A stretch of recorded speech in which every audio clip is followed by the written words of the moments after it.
समझाने लगे हैं। बाबा पाद पूज्य गोस्वामी तुलसीदास जी ने लिखा है कि सासु का क्या कर्तव्य है, बहू के प्रति किस तरह से समझाने लगे कि पर लड़कानी बधू घर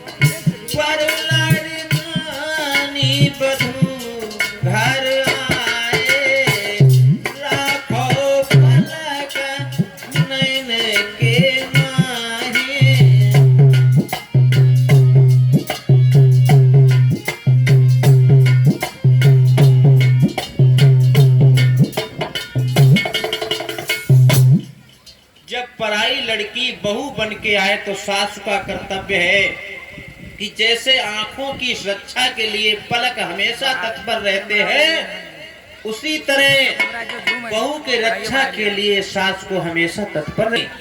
मगर बहू का क्या है, तो बहू का भी कर्तव्य बताया महाराज दशरथ ने। सुनिए